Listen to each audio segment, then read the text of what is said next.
So one of my favorite holiday foods is sweet potato pie, which is effectively like pumpkin pie but made with sweet potatoes, and I think personally way better. So I'm gonna make some tonight.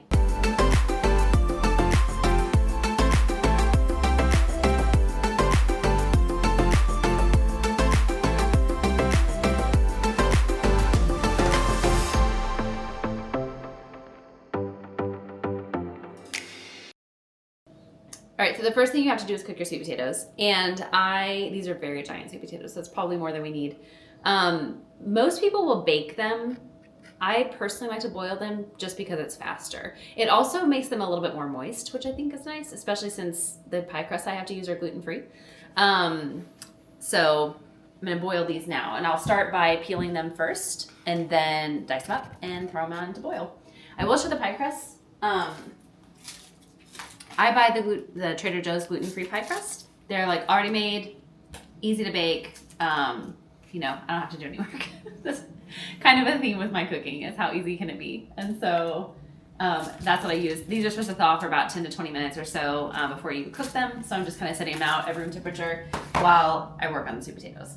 Because we compost in our building, I usually just peel them onto a paper towel and then wrap it all up and put it in the compost. So that's like the easiest way I have found to keep it really clean. So these are really not peeling very nicely.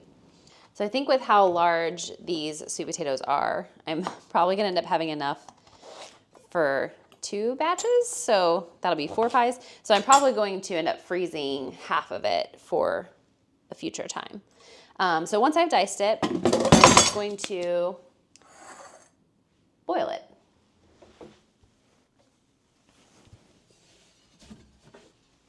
All right. I might need the larger one. Yeah, I'm gonna use the larger one. All right. I'm gonna use the big guy here. Dump it in here. Yeah, there's no way the littler one would have worked. I just put like enough water really just to kind of top it. All right, I'm just gonna put the lid on this for a little bit, let this come to a boil, and then I'll boil it for about 20-ish minutes until they kind of get soft. And then we'll put the pies together. All right, so it has been 20 minutes. I set a timer, and the sweet potatoes feel pretty soft, so they should be good. While I'm getting things ready, I'll go ahead and like just keep it boiling, and then we'll get it all blended. So,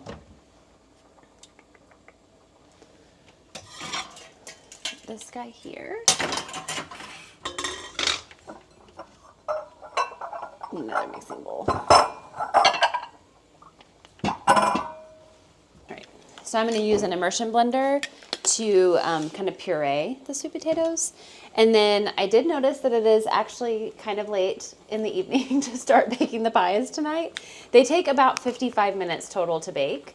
So I'm actually going to bake them in the morning. So what I'm going to do is kind of wrap up getting the sweet potatoes pureed and ready to go tonight, and then pick it back up in the morning where I'll assemble and bake.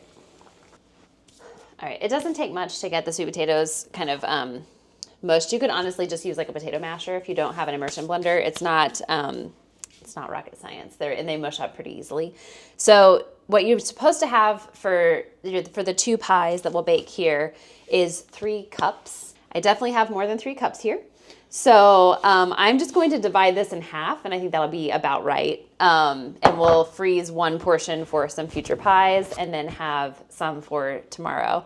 And we'll pick you back up for assembly then. All right, good morning. We are ready to assemble our pies. So one downside of making the sweet potatoes last night and not now is that you're supposed to put the butter into hot sweet potato, which we're not gonna be able to do. So we are gonna have to melt our butter, but we'll do that and mix it in that way. It'll be no big deal. Really all you're doing is kind of mixing all of the ingredients together. So I'll kind of do those one at a time. You're supposed to mix the spice, sugar, kind of like the dry ingredients basically first, and then you put the butter into the hot sweet potato is the way that they recommend doing it. So I'm going to go ahead and mix in, I'm going to go ahead and put the dry ingredients in this bowl, and I'll mix this in a different bowl, this hot sweet potato. Do you want to talk about what this recipe is from? Oh, yeah, that's a good idea. So I grew up always eating sweet potato pie instead of pumpkin pie. It's quite common, I guess, in Texas to do sweet potato pie instead. But my grandparents, my dad's parents, live in a small town in Texas called Grand Saline, or lived when I was a kid. They don't live there anymore, but they did. And there was like a Grand Saline town cookbook because it's that small of a town. So I wanted to make some sweet potato pies, and I asked my mom if she had a recipe, and my mom has a Grand Saline cookbook. And so I got the recipe from that. So, because I thought maybe we would have one that was like my great grandmother's or my grandmother's, but we didn't. Oh, I'll keep this out and put the spoon on it. We didn't have a recipe that was like directly theirs, but when you opened up the Grand Saline cookbook, it cracked me up because there were like 3 or 4, maybe even 5 different recipes for sweet potato pie. I thought it was really funny that there were so many, but yeah, that's what this book is from. It's from the recipes from the Grand Saline cookbook. We can put it in the description, so if you want to make it, you can. All right, so it is 2 tablespoons of butter. One of the reasons I chose this particular recipe out of all of the different recipes in that book is that this one had the least amount of butter. They all had the same amount of sugar, but this one had the least amount of butter. So trying to go with the healthier version. So I am gonna go ahead and melt this. Again, this is not typically what you would do. That's not what the recipe calls for, but because the sweet potato is not hot, that's the way I'm gonna do it. So I'll just put it in here we'll give it a minute. So the first time using our microwave? I've used it to heat coffee. Oh. So, yeah. All right, while that is heating, I'm also going to prepare the buttermilk. So this recipe calls for 1 cup of buttermilk, which I don't buy because no one drinks buttermilk and it's just wasteful. So you can make buttermilk by adding lemon juice. So you can also add vinegar. I always add lemon juice.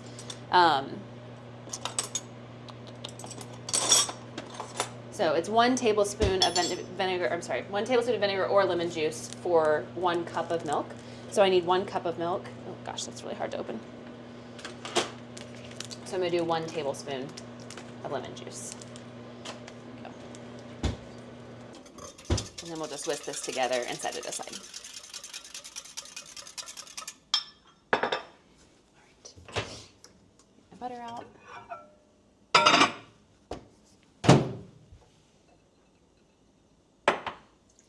Just pour that in the sweet potatoes. In hindsight, I should have done the butter last night when we made the sweet potatoes, but I was not thinking because they could have just already been buttered for this morning. All right, so now I'll put the dry ingredients in here and then we'll mix it all together. So it's the sugar, spices, and baking powder. Oh, the soda goes to buttermilk, okay. So I'm gonna go ahead and add the sugar first. 2 cups of sugar, that is a lot of sugar.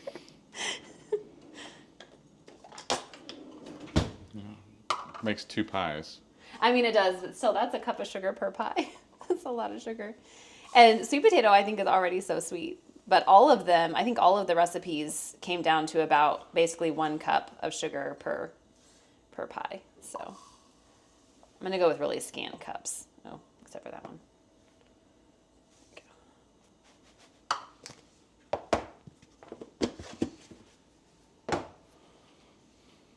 And then the powder.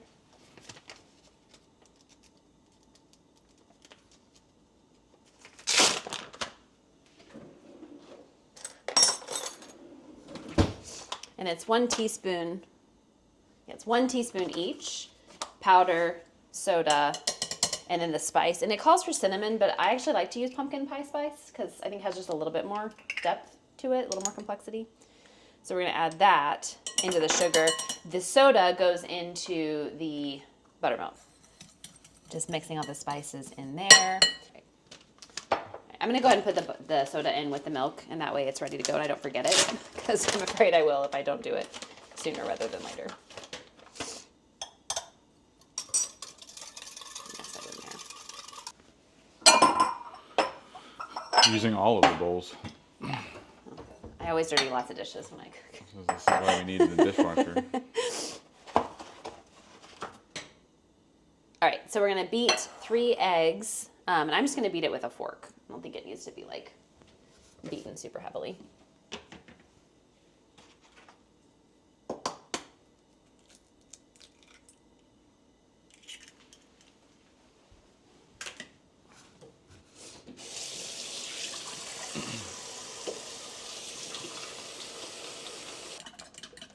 All right.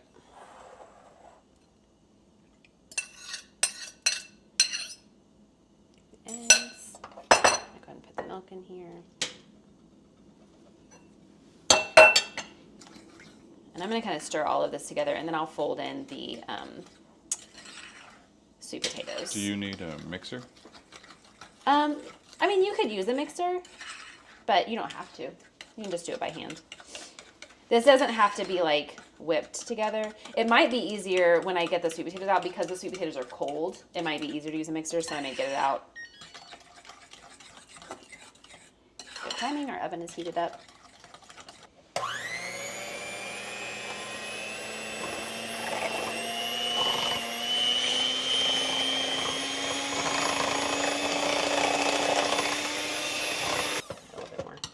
When the sweet potatoes are warm, it really is very easy to mix in. I think it's just hard because we let these be cold.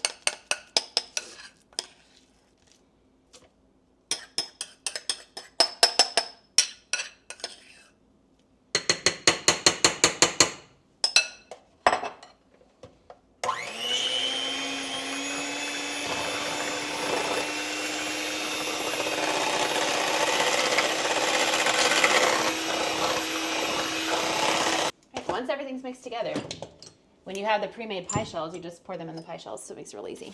And you don't have to pre-bake your pie shells, because it's going to bake for a really long time. These are the gluten-free pie shells from Trader Joe's. From Trader Joe's, yeah. I have found that these work really nicely, and I've also found that they're yummy. I think even the gluten eaters enjoy it. I think they are pretty good. Maybe not as good as, homemade pie, or pie crust, but making gluten-free pie crust is not super easy to do. I mean, making anything gluten-free is not super easy to do. It's just not as easy as regular baking. So if you can buy the already made, that is nice. All right, and then I'm gonna actually use a ladle rather than trying to pour, because I'll just make a mess. This is also probably they're gonna be really full, because we did make a little bit more than the 3 cups of sweet potatoes. We were definitely a little heavy on the sweet potato. I will want to watch these to make sure that the crust doesn't overcook. So I thought about putting like some foil around it in the beginning, but I think what I'm going to do is kind of set a timer for myself and watch it. And then if we need to, we can put some foil kind of over them to keep them from burning on the crusts. And for baking, we're going to bake them for 10 minutes at 400, and then you lower the temperature to 300 and bake them for 45 minutes after that. So they do bake for a really long time. That's why I didn't want to make them last night, because we would have stayed up really late. So I'm going to get these in the oven, and then we'll kind of check on them throughout the process. And try to be really careful.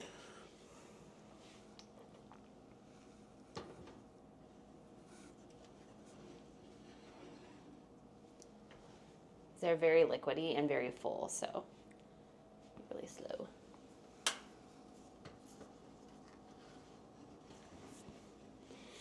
All right.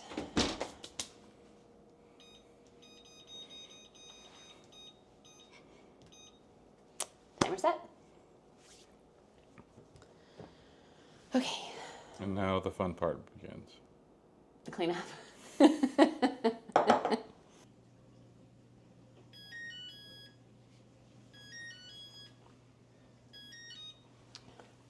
All right, so I'm not going to open it. I do have the light on so I can see they're baking, but I'm just going to reset the oven to 300 degrees. Let's cancel it.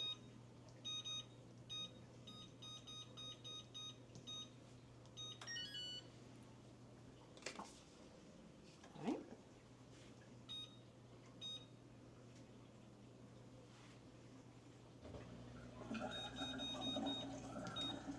And now I've got it set for 45 minutes.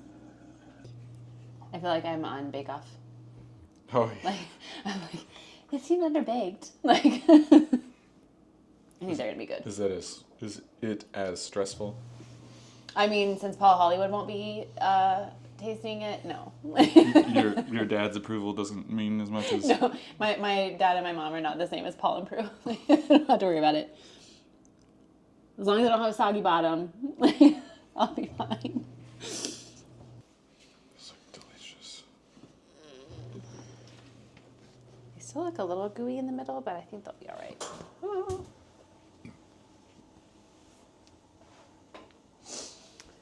All right. Oh, they made a little bit of a mess. We will let those sit out and cool for a little bit, and then ultimately put them in the fridge. It just like pumpkin pie, sweet potato pie will be eaten, chilled. So, but that is our sweet potato pies.